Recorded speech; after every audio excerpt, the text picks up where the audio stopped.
0.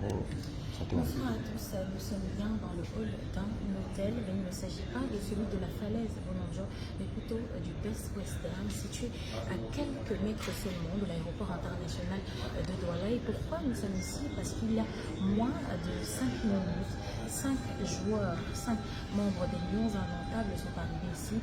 Franck Magri, Zombo Mbissa, Brian Bemo, Christopher Wu et Simon Ngapandwebe. Et la scène a été surréaliste, Mathieu Fangois, parce que nous étions juste devant l'aéroport international de Douala et nous avons vu le team manager Dani Munke, donc côté du ministère des Sports, qui est venu récupérer des joueurs qui ont passé près de 45 minutes à l'intérieur de l'aéroport. Vous êtes un peu clément. Sans, un peu plus de 2 heures. Parce que le vol a atterri. Sans bouger, Mathieu Fangois, une scène que nous avons vécue une poignée de minutes. Le vol est arrivé dans les coups de 22 heures et on est parti de l'aéroport il y a moins de 5 minutes, c'est-à-dire ils ont passé un peu plus de 1h45 à se concerter, à parler. On avait Franck Anguissa, l'un des cadres de l'équipe nationale du Cameroun, passer des dizaines de minutes au téléphone. On a vu Franck Magri échanger avec ses coéquipiers et on s'est posé la question de savoir que se passe-t-il, avec une seule interrogation où sont passés les responsables de la Fédération camerounaise de football qui étaient présents. Vous me permettez d'embrayer justement sur le fait qu'il faut préciser à vos chers téléspectateurs que les responsables de la Fédération camerounaise de football attendaient à l'extérieur, notamment le coordonnateur de la sélection, Benoît Amba, et c'est sous son nez, voilà, que ces joueurs ont été embarqués dans des véhicules personnalisés alors qu'un van de l'hôtel La Falaise de Bonanjo attendait depuis 21 h l'arrivée de ces joueurs.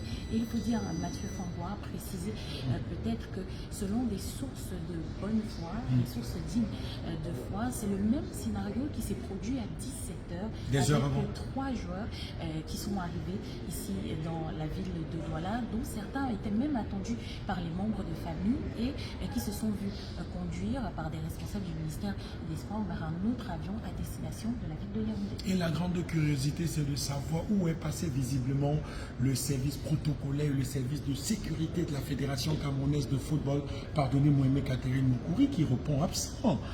Qu'est-ce qui s'est passé dans le vol de 17h45?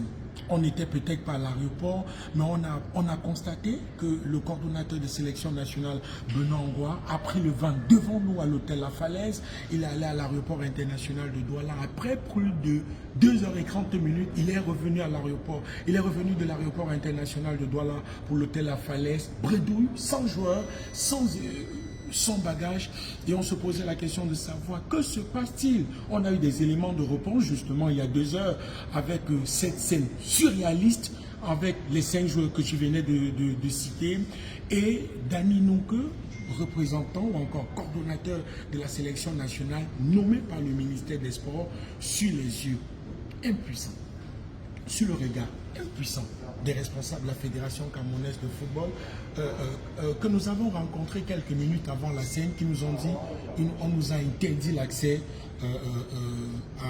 au lieu indiqué pour la réception des bagages.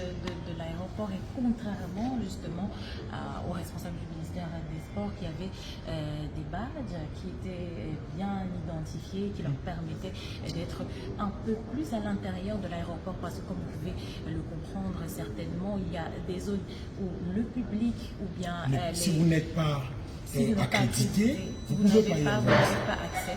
Donc on comprend bien que les choses ont été faites de manière très complexe de ce côté-là. Et au finish, très tard ce soir, il est minuit.